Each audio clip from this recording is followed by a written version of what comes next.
आज हमने टॉपिक लिया है राज्यसभा। तो ये जो टॉपिक है, तो ये हमने लिया है with reference to class 5, 6, 7, 8, 9, 10, 11, 12 civics, CBSE board और एनसीईआरटी के रेफरेंस से ये हमने टॉपिक लिया है।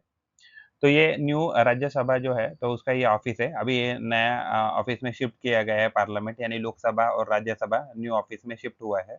तो जो ये न्यू राज्यसभा का हाउस है और अर्लियर अगर देखेंगे तो ये जो हमारे इंडिपेंडेंस डे से ये जो पर्टिकुलर हाउस है, तो यहाँ राज्यसभा का हाउस होता था।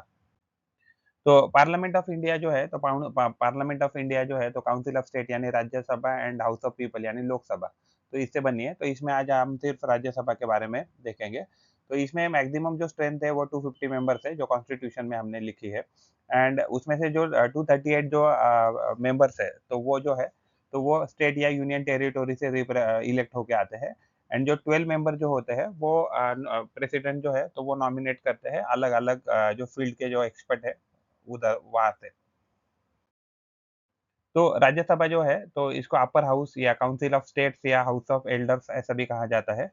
तो ये जो मेंबर्स इलेक्ट हो जाते हैं, तो ये इनका इलेक्शन इनडायरेक्टली मेथड से होता है। यानी कि जो भी हमारी स्टेट लेजिस्लेटिव असेंबलीज़ है, तो स्टेट लेजिस्लेटिव जो असेंबलीज़ है, तो ये सारे उसके लिए वोट करते हैं। तो हर एक जो स्टेट है या यूनियन टेरिटोरी है, जहाँ लेजिस्लेटिव असेंबली है, तो वहाँ के ये जो एमएलएज़ होते हैं, तो ये इस राज्यसभा के इलेक्शन में यानी मेंबर बनने के लिए वोटिंग करते हैं। तो इसका मैक्सिमम जो स्ट्रेंथ है वो 250 मेंबर्स है। तो इलेक्टेड जो रिप्रेजेंटेटिव होते हैं इसमें, तो ये 238 मेंबर्स होते हैं, जो स्टेट और यूनियन टेरिटोरी मिलाकर है। तो ये जो मेंबर का इलेक्शन होता है वो इलेक्टेड मेंबर, तो स्टेट लेजिस्लेटिव असेंबली के जो भी एमएलए होते हैं, तो वो उनका एक सिस्टम ऑफ प्रोपोर्शनल रिप्रेजेंटेशन होता है। और बाय मीन्स ऑफ ट्रांसफरेबल जो वोट है, तो यानी कि तो उस मेथड से इनका इलेक्शन होता है। हम क्या हमारे केस में क्या होता है कि हम जब भी लोकसभा में इलेक्शन में जब भी वोटिंग करते हैं, तो हम क्या करते हैं कि एक ही कैंडिडेट को वोट कर सकते हैं। लेकिन ये जो राज्यसभा का जो भी इलेक्शन होता है, उसमें वन ट्रांसफरेबल वोट मेथड से इलेक्शन होता है। तो allocation of seat based upon population of each state, तो यानी कि वहाँ का पर्टिकुलर स्टेट में कितना पॉपुलेशन है उस बेसिस पे डिसाइड हो जाता है कि उस पर्टिकुलर जो स्टेट है वहाँ से कितने, या यूनियन टेरिटोरी वहाँ से कितने मेंबर आएंगे राज्यसभा में। यूनियन टेरिटोरी का जो रिप्रेजेंटेशन है, जहाँ से यूनियन टेरिटोरी में सिर्फ लेजिस्लेटिव असेंबली है, यानी कि जहाँ चीफ मिनिस्टर है, सिर्फ वही के यूनियन टेरिटोरी वहाँ रिप्रेजेंट कर सकते हैं राज्यसभा में। जैसे दिल्ली हो गया, पुडुचेरी यानी पौंडीचेरी हो गया एंड जम्मू कश्मीर है। तो ये फिलहाल यूनियन टेरिटोरीज़ है कि जहाँ के मेंबर आ सकते हैं राज्यसभा में as a member of parliament. तो नॉमिनेटेड जो मेंबर होते हैं, टू हमने यहाँ देखा 238 मेंबर जो है वो इलेक्टेड होते हैं। एंड जो 12 मेंबर होते हैं वो नॉमिनेटेड होते हैं। They are nominated by the president of India. तो वो सारे एक्सपर्ट लोग हैं, जो आर्ट है, लिटरेचर है, साइंस है या सोशल सर्विस है, तो इस फील्ड से वो एक्सपर्ट लोग होते हैं। तो राज्यसभा की ये एक परमानेंट बॉडी है, इसको परमानेंट हाउस भी हम कह सकते हैं और ये कभी डिसॉल्व नहीं हो सकता है।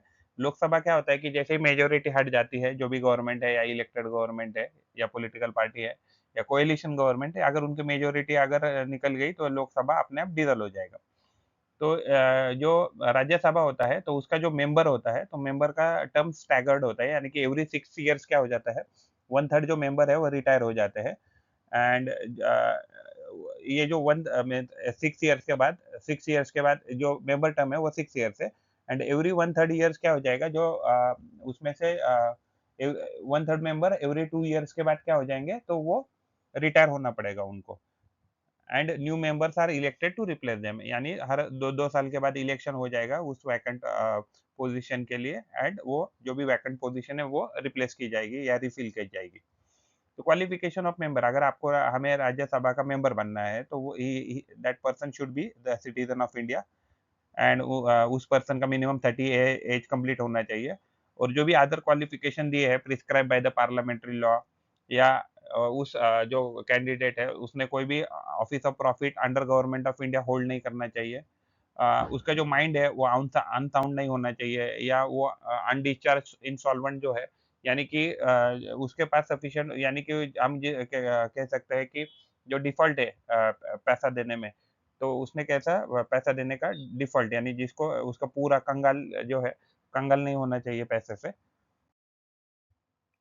तो राज्यसभा जो मेंबर है, तो उसके डिस्क्वालिफिकेशन क्या है? ग्राउंड जो है, तो अगर उसने कुछ कॉन्स्टिट्यूशनल प्रोविज़न की वायलेशन की है, तो ये आर्टिकल 102 में दिया गया है of removal of the disqualification of the member या अदरवाइज़ कुछ प्रोविज़न दिया है representation of the people act अगर उसमें भी अगर डीबार किया गया है, तो राज्यसभा का मेंबरशिप डिस्क्वालीफाई हो सकता है। तो anti defection law 10th schedule में दिया है इंडियन कॉन्स्टिट्यूशन में कि कौन से ग्राउंड हो सकते हैं कि जिसमें डिस्क्वालिफिकेशन हो सकता है। अगर मान लीजिए कोई वो राज्यसभा मेंबर है, अगर वो ऑफिस होल्ड कर रहा है under profit under government unless exempted by the constitution यानी कि अगर वो कैंडिडेट जो भी मेंबर है तो वो उसके पास और कोई और गवर्नमेंट के अंडर अगर वो पोजीशन होल्ड कर रहा है तो भी वो डिस्क्वालीफाई हो सकता है या उसका मान मान लीजिए अब जब मेंबर बन गया तो उसकी तबीयत ठीक थी लेकिन बाद में कुछ उसका मेंटल प्रॉब्लम हो गया और अनसाउंड माइंड हो गया तो भी या अदरवाइज़ पहले तो ठीक था लेकिन बाद में कुछ उसका पर्सनल लाइफ़ में ऐसा हो गया कि उसके सारे पैसे निकल गए और वो इंसॉल्वेंट डिक्लेयर कर दिया है। तो इन दैट केस भी वो उसका डिस्क्वालिफिकेशन हो सकता है। या अदरवाइज़ वो मेंबर बनने के बाद उसने कहीं दूसरी कंट्री की अगर सिटीज़नशिप ली, तो इंडिया में क्या ड्यूअल सिटीज़नशिप मेथड नहीं चलता है। तो अगर किसी दूसरी कंट्री की सिटीज़नशिप नोइंगली लेने के बाद ऑटोमैटिकली इंडियन सिटीज़नशिप क्या है, वो कैंसल हो जाएगी। या अदरवाइज़ जो कोई पार्लियामेंट ने ऐसा कुछ लॉ बनाया है कि जिसकी वजह से वो डिस्क्वालीफाई हो गया। तो ये सारे ये है ग्राउंड्स है कि जिसकी वजह से राज्यसभा मेंबर डिस्क्वालीफाई हो सकता है। तो प्रिसाइडिंग ऑफिसर राज्यसभा जो होता है तो उसका जो मेन मॉनिटर जो है तो उसको प्रिसाइडिंग जो ऑफिसर होता है तो उसको चेयरमैन ऐसे कहते हैं। तो वाइस प्रेसिडेंट ऑफ इंडिया जो होता है वो जैसे ही वाइस प्रेसिडेंट बन जाता है वैसे ही ऑटोमेटिकली वो चेयरमैन यानी कि जो भी वाइस प्रेसिडेंट ऑफ इंडिया रहेगा वो ऑटोमेटिकली क्या हो जाएगा चेयरमैन ऑफ राज्यसभा हो जाएगा। ये आर्टिकल 64 ऑफ इंडियन कॉन्स्टिट्यूशन में दिया गया है। तो डेप्यूटी चेयरमैन, तो चेयरमैन जो होता है, तो चेयरमैन क्या करते हैं, तो डेप्यूटी चेयरमैन को अपॉइंट करके रखते हैं। तो house elect deputy chairman among its member. तो यानी कि जो राज्यसभा में क्या इलेक्टेड मेंबर्स है, बट अगर हम चेयरमैन की बात करें, तो चेयरमैन राज्यसभा का मेंबर नहीं होता है, लेकिन वो उसका चेयरमैन बन सकता है। लेकिन जो डेप्यूटी चेयरमैन है, वो हाउस का मेंबर भी होता है और वो इलेक्टेड रिप्रेजेंटेटिव होता है of the Rajya Sabha. And deputy जो चेयरमैन जो होते हैं, जब भी चेयरमैन नहीं होते हैं, इन in their absence he can work as a chairman. तो रोल एंड फंक्शन क्या होते हैं प्रिसाइडिंग ऑफिसर के या चेयरमैन के? तो मेंटेनिंग ऑर्डर कह सकते हैं, enforce the parliamentary rules and procedure. तो यानी कि एक मॉनिटर का काम करते हैं राज्यसभा के चेयरमैन। तो यानी कि अगर डेप्यूटी चेयरमैन जिस दिन चेयरमैन का काम संभाल रहे हैं, तो ये ऑटोमेटिकली डेप्यूटी चेयरमैन मॉनिटर हम मानेंगे। तो जभी भी जो भी हाउस है, तो राज्यसभा में पार्लियामेंट्री रूल को फॉलो करना, प्रोसीजर को फॉलो करने का काम चेयरमैन देखते हैं। और एडजर्नमेंट मान लीजिए हाउस में अच्छे से काम नहीं हो रहा है, लोग जो भी है एमपी जो है मेंबर ऑफ पार्लियामेंट है वो बहुत हल्ला गुल्ला कर रहे हैं जिसकी वजह से काम नहीं हो रहा है तो वो जो है तो वो हाउस को एडजर्न कर सकते हैं उसका प्रोसीडिंग जो है तो वो सस्पेंड कर सकते हैं suspend it sitting in event of disorder अगर लोग डिसऑर्डर की तरह बिहेव करने लगे तो वो सस्पेंड भी कर सकते हैं उसकी सिटिंग को इंटरप्रिटेशन अगर मान लीजिए इसमें हाउस में काम करते वक़्त अगर कुछ कॉन्स्टिट्यूशनल प्रोविज़न या पार्लियामेंट्री रूल के बारे में अगर डिस्प्यूट आ गया, तो उसका इंटरप्रिटेशन जो रहेगा वो अल्टीमेट अथॉरिटी प्रिसाइडिंग ऑफिसर माना जाएगा राज्यसभा के केस में। तो प्रिसाइडिंग ऑफिसर के रोल एंड फंक्शन तो ये डिसाइडिंग डिफेक्शन अगर अगर हम 10th शेड्यूल ऑफ कॉन्स्टिट्यूशन की बात करें तो वहाँ डिफेक्शन के बारे में लिखा है। तो चेयरमैन डिटरमाइन करते हैं कि जो भी बंदा है मेंबर है मेंबर ऑफ पार्लियामेंट तो उसका डिस्क्वालिफिकेशन करना है क्या नहीं करना है on the ground of defection और जो भी डिसीजन रहेगा प्रिसाइडिंग ऑफिसर का वो फाइनल रहेगा। हाँ, उसके खिलाफ अगर हम जो भी मेंबर है अगर वो ही इज नॉट कन्विंस तो he can go to Supreme Court but almost हम ये पकड़ सकते हैं कि अगर एक बार उन्होंने डिसाइड कर दिया कि ये डिस्क्वालीफाई हो गया तो ऑटोमेटिकली उसकी जो मेंबरशिप है वो कैंसिल हो जाएगी उस मेंबर ऑफ पार्लियामेंट के तो स्पोक्स पर्सन जो चेयरमैन जो होते हैं वो स्पोक्स पर्सन होते हैं he is acting as a principal spokes person of the house यानी राज्यसभा के बारे में कुछ भी बोलना है तो he only speaks that representing its collective voice to the outside world तो आउटसाइड वर्ल्ड से कभी भी अगर बात करना है तो as a spokesperson chairman ही बात करते हैं अगर चेयरमैन नहीं है तो डेप्यूटी चेयरमैन तो कास्टिंग वोट अगर मान लीजिए फर्स्ट इंस्टेंस में ना कभी भी प्रिसाइडिंग ऑफिसर उनके राज्यसभा के मेंबर नहीं होते, तो इसकी वजह से they can not vote in the first instance. लेकिन अगर मान लीजिए अगर कुछ डिसाइडिंग करना है यानी कि इक्वल हो गया है, टाई हो गया है, तो in that case tie case में तो जो डिसाइडिंग वोट रहेगा वो राज्यसभा के चेयरमैन ही करेंगे। तो अपॉइंटिंग कमिटी यानी कि राज्यसभा क्या करते हैं, राज्यसभा अलग-अलग कमिटी नॉमिनेट करती है या उसका ये करती है कंस्ट्रक्शन ये एस्टेब्लिशमेंट करती है, nominates member to various parliamentary committee. तो बहुत सारी पार्लियामेंट्री कमिटी है, तो वो कमिटी को अपॉइंट करना, वहाँ मेंबर को डेप्यूटी या इलेक्ट सिलेक्ट हम कह सकते हैं, तो वो अपॉइंट करने का काम प्रिसाइडिंग ऑफिसर ही करते हैं। तो राज्यसभा के पावर एंड फंक्शन, राज्यसभा क्या कर सकती है, तो रिव्यू लेजिस्लेशन। अगर मान लीजिए लोकसभा ने कोई लॉ लाया है कि जो डिस्प्यूटेबल लग रहा है या अदरवाइज उनके पास कुछ बिल आ गया कि जो उनको डिस्प्यूटेबल लग रहा है, तो इन दैट केस जो बिल आया है उनके पास, तो वो उसके ऊपर रिवीजन कर सकते हैं। It it act as a revisionary chamber या रिव्यूइंग चेंबर। और अगर उस बिल में अगर वो बिल अगर ऑर्डिनरी है तो उसमें चेंजेस सजेस्ट करते हैं लोकसभा को राज्यसभा। लेकिन एक्सेप्ट मनी बिल, तो मनी बिल में चेंजेस करने का अधिकार राज्यसभा के पास नहीं है। तो इनिशिएशन ऑफ लेजिस्लेशन, अगर मान लीजिए कोई ऑर्डिनरी बिल है other than the money bill, तो कौन सा भी बिल हो, तो जो भी बिल है तो वो ओरिजिनेट कर सकते हैं इधर राज्यसभा एंड लोकसभा। तो दोनों दोनों हाउस में किसी भी हाउस में other than money bill initiate किया जा सकता है।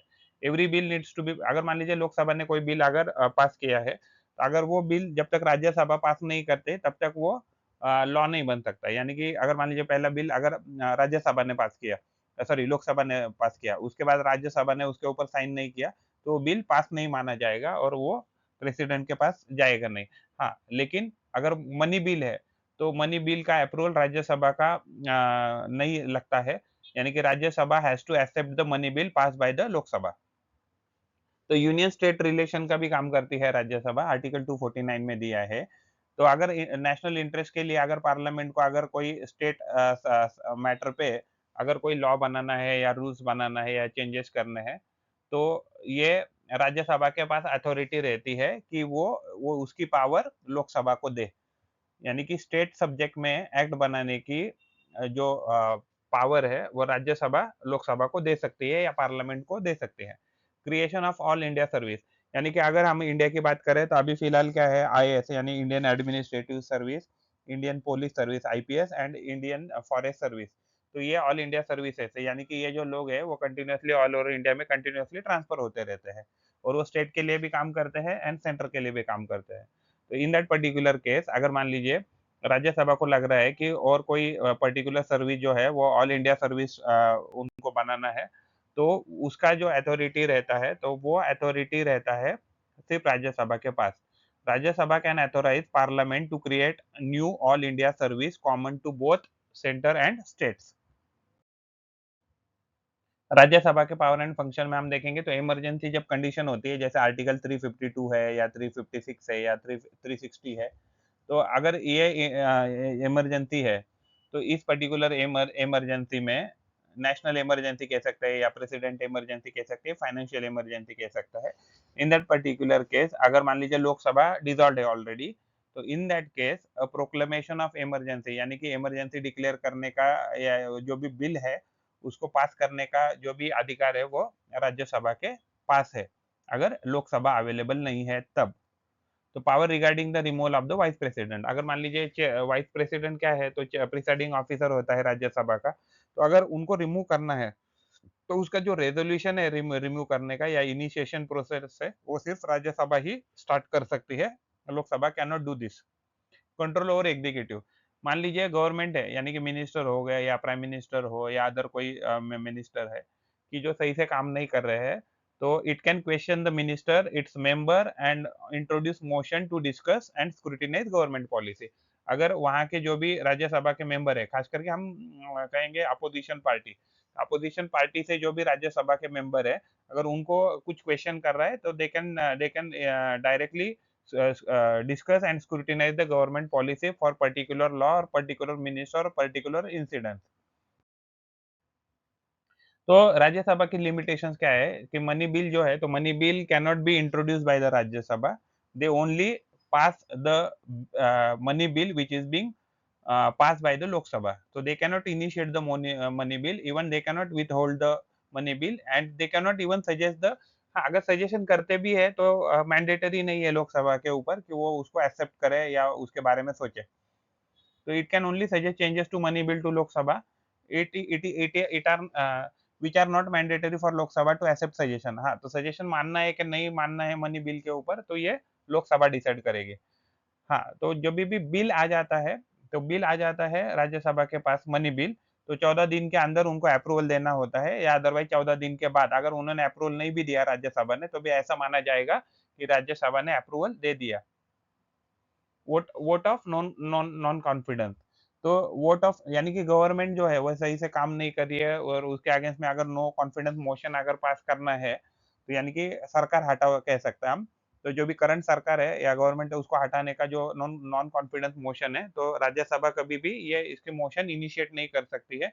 ये मोशन सिर्फ लोकसभा में इनिशिएट हो सकती है, क्योंकि इलेक्टेड रिप्रेजेंटेटिव सिर्फ लोकसभा में ही बैठते हैं, डायरेक्टली इलेक्टेड रिप्रेजेंटेटिव। तो जॉइंट सिटिंग, अगर मान लीजिए कोई बिल है अदर देन मनी बिल कि जिसके ऊपर कोई डिस्कशन या रेजोल्यूशन नहीं आ रहा है, तो इन दैट केस क्या करते हैं, प्रेसिडेंट जॉइंट सिटिंग बुलाते हैं राज्यसभा की एंड लोकसभा की। तो उसमें क्या होता है कि राज्यसभा में आपने देखा रहेगा 250 मैक्सिमम स्ट्रेंथ है, एंड अराउंड 550 ये क्या होता है कि नंबर जो होता है वो लोकसभा के मेंबर का होता है। इसकी वजह से क्या होता है, जब भी जॉइंट सिटिंग होती है, तो जनरली लोकसभा की जो नंबर होता है वो प्रिवेल करता है राज्यसभा, और उस जॉइंट सिटी में जनरली लोकसभा जीत जाती है। If you like the effort and information, then please like video and subscribe the channel and provide your valuable comment in the comment box or WhatsApp number 8055638591। Thanks for watching. Thank you। पढ़ते रहिए, बढ़ते रहिए। Keep learning, keep growing। Thank you।